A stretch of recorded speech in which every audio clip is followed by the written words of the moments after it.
Today trade में हर रोज एक share हम आपको बताते हैं जिसको फंडामेंटल्स और टेक्निकल्स के आधार पर चुना जाता है। आप देखिए फ्राइडे का टुडे ट्रेड जेके टायर आपको बताया गया था ठीक इसी समय और 13-14% के गेंस लेकर इंटरडे हाइस पर जेके टायर क्लोज हुआ था। ऐसा ही एक ट्रेड आज फिर से आइडेंटिफाई किया है वीरेंद्र, कौन सा है ये शेयर जान लेते हैं, बताइए वीरेंद्र। जी दीपाली, अगर आप देखें जेके टायर्स पॉसिबिलिटीज क्या थी, जेके टायर्स देखिए एक बार 6 मंथ चार्ट्स पे आएंगे, बिल्कुल शांत स्टॉक, लेकिन एक दिन तहलका मचा दिया। कुछ ऐसे ही फ्लेवर आज भी लेके आया हूं। एक शांत स्टॉक लेकिन टेक्निकली कुछ ऐसा कह रहा है कि बस कुछ होने वाला है। रिस्क रिवॉर्ड रेशो अगर आप देखिए, रिस्क ना के बराबर, रिवॉर्ड ही रिवॉर्ड। आज मैं देखिए लार्ज कैप फार्मा में भले ही अगर आप देखें थोड़ी नेगेटिव खबरें हो, लेकिन mid cap pharma, small cap pharma पे नजर रखिएगा। मार्क्सन्स 48.35 पे ये क्लोज हुआ। देखिए 52 का टारगेट इंट्राडे प्रोस्पेक्टिव्स है, लेकिन मैं इस पे टारगेट अप्रोक्सीमेटली वीक और आई थिंक 2 हफ्ते का 58 रुपए का लेके चल रहा हूं। क्यों? पहली चीज, पहले बात करते हैं रिस्क की। रिस्क खत्म हो गया इस स्टॉक में।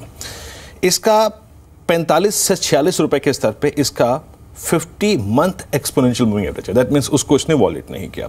फिर मैं आता हूं वीकली चार्ट्स पे। अगर आप इसे वीकली चार्ट्स पे देखें तो वीकली चार्ट्स पे इसने ऑलमोस्ट मार्च, अप्रैल, मई, जून, जुलाई और अगस्त भी अगर आप देखें, इसने अपने 200 वीक एक्सपोनेंशियल मूविंग एवरेज को नहीं तोड़ा। यानी बॉस मेरे पास रिस्क नहीं है क्योंकि मेरा stock even 200 week exponential moving average को वॉलेट करने को तैयार नहीं है। और मैं उसी पॉइंट पे पिक कर रहा हूं। 48.35 अगर आप देखें एग्जैक्टली वही पॉइंट है। 46.18 है इसका 200 वीक एक्सपोनेंशियल मूविंग एवरेज, यानी मेरा रिस्क इन्वॉल्व नहीं है। लेकिन वीकली ही चार्ट्स पे अगर आप देखें, एक 50 वेमा और एक 100 वेमा जब ऊपर से आते हैं तो वो मैं 58 का टारगेट क्यों लेकर चल रहा हूं, याद रखिए वो आ रहा है 58-57 पे। दैट मीन्स वो पॉसिबली एक सप्लाई जोन होगा।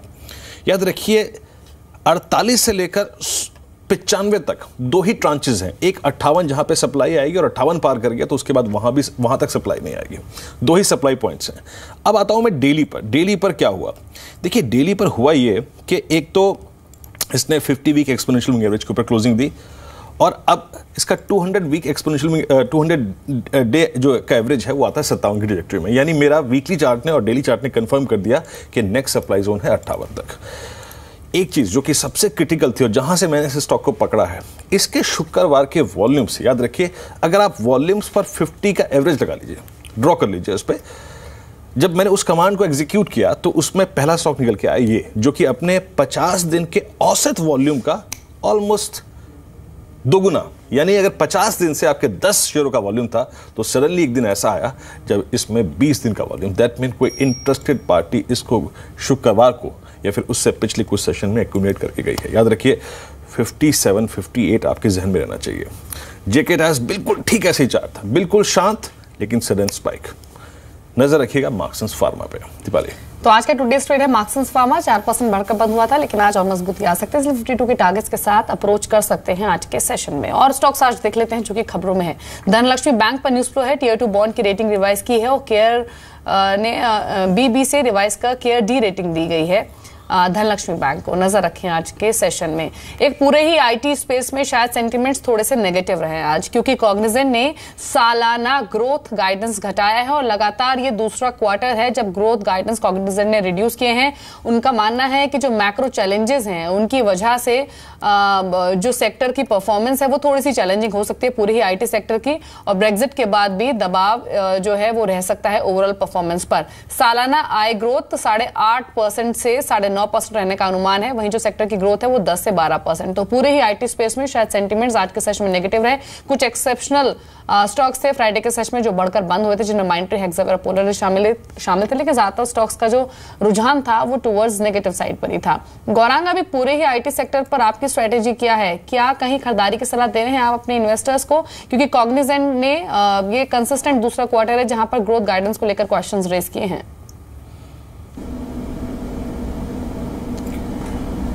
देखिए जिस तरीके से नतीजे आए दीपाली, और जो टिप्पणियां मैनेजमेंट ने की हैं, हमारी जो कवरेज है वो इन्फोसिस, टीसीएस, विप्रो, एचसीएल, टेक महिंद्रा, माइंट्री, ये कुछ नाम है जो मुझे अभी अभी याद आ रहे हैं जहां पर हमारी कवरेज है और हमने खरीदारी की राय बरकरार रखी है।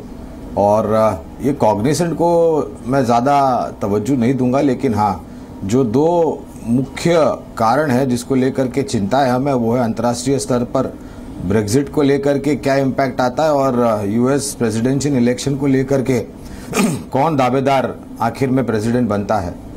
तो ये दो मुद्दे हैं जिसको लेकर के थोड़ी चिंता है, लेकिन ये मैं छोटी या मध्यम अवधि की बात कर रहा हूँ। स्थानीय मार्केट में काफ़ी बड़ी अपॉर्चुनिटी है और काफ़ी कुछ आईटी के मैनेजमेंट ने नतीजों के दौरान ये बयान भी दिए कि स्थानीय मार्केट में से उनको काफ़ी उम्मीद है।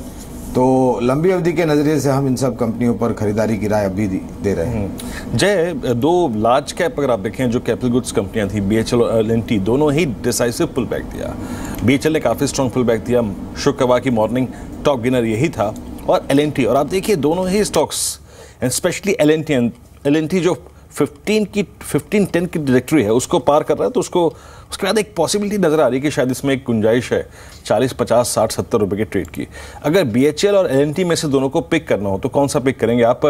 और अगर एक चीज़ और पूछूंगा इसमें, मेरे को पुट भी सिक्योर करानी है, मेरे को अपने क्लाइंट को पुट भी दिलवानी है कि बॉस ये आपका ट्रेड सिक्योर रहे। दोनों ही स्टॉक्स पे कौन सी पुट आप बतौर इंश्योरेंस रखेंगे?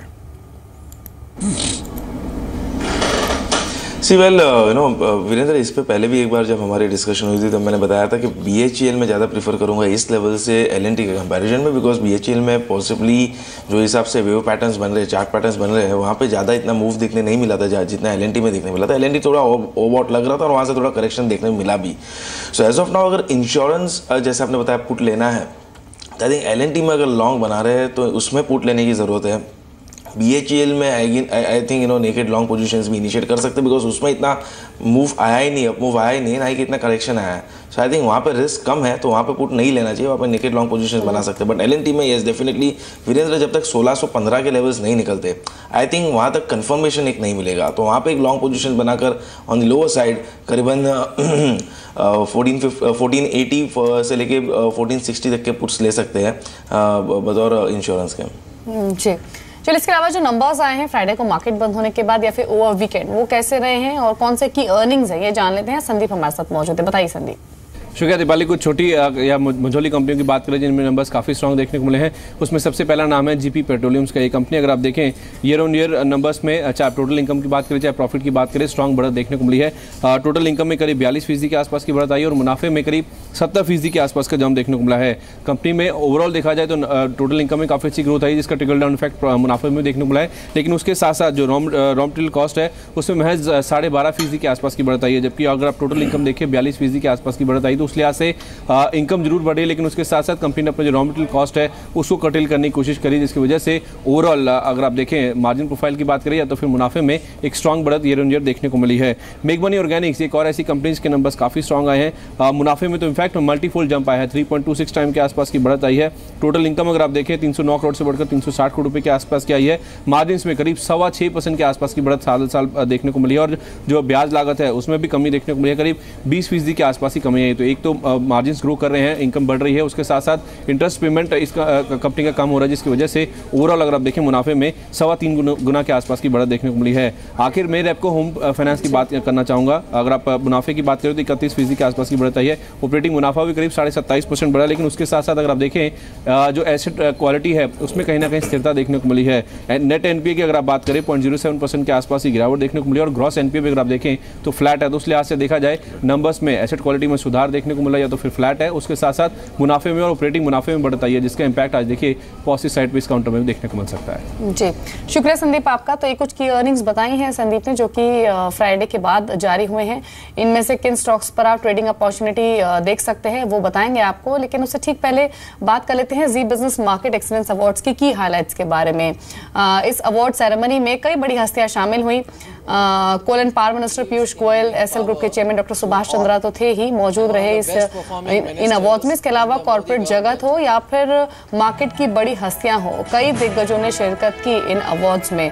और जो मार्केट एक्सपर्ट्स रहे, कई बड़ी हस्तियां शामिल थी, फिर चाहे वो शंकर शर्मा हो, मोतीलाल ओसवाल हो, आनंद राठी हो, बीके गोयनका हो, बहुत सारे दिग्गज यहाँ पर मौजूद रहे थे जो कि मार्केट्स पर भी काफी बुलिश नजर आ रहे हैं। और वो मानते हैं कि बीते 4 महीने के स्ट्रॉन्ग रनअप के बावजूद भी यहाँ से इंडियन मार्केट्स और स्ट्रॉन्ग परफॉर्मेंस दिखा सकते हैं। इनफैक्ट आपको बता दें कि कई दिग्गज निवेशक इस समारोह में शामिल थे और शंकर शर्मा भी इस अवार्ड में शामिल हुए थे। फर्स्ट ग्लोबल के चीफ स्ट्रेटेजिक एडवाइजर हैं शंकर शर्मा, जिन्होंने कहा कि जीएसटी पास होना काफी अहम कदम है और इससे इकोनॉमी की ग्रोथ में काफी मदद मिलेगी। वहीं उन्होंने ये भी कहा कि छोटी कंपनी में निवेश करने के बेहतर ऑप्शंस मौजूद हैं और ब्याज दरों में कटौती की भी उम्मीद उन्होंने जताई है। क्या कहा है, सुन लेते हैं।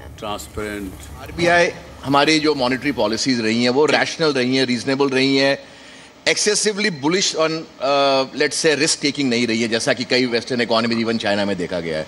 तो ये एक चीज हम कई बार देख चुके हैं, आगे भी देखेंगे। मेरा मानना है कि India is always a safe haven when the world is troubled, and world is troubled, let us be very clear about it. In that context India में जो ग्रोथ है, भले वो हम माने या ना माने 7-8% है कि नहीं, बस 4-5% तो कहीं भी नहीं गया। वो ग्रोथ आज की डेट में बहुत प्रेशियस है कंपेयर टू बाकी जगह अगर देखें तो 0% है, 1% है। वो भी स्टिमुलस के बाद। इंडिया में खास स्टिमुलस हुआ नहीं देखा जाए पिछले कई वर्षों से। तो इससे ये पता चलता है कि इकोनॉमी में कोर रेजिलियंस है और Indian entrepreneurial spirit is very strong. उसके चलते थोड़ी भी कैपिटल होती है तो हम जुगाड़ से भी हम कम से कम ग्रोथ निकाल लेते हैं। तो इन सब फैक्टर्स के चलते मेरा ये मानना है कि ये नई बात नहीं है कि India is the flavour, right. लेकिन आगे चलने के टाइम में मुझे लगता है कि India will hold its own against almost all emerging markets.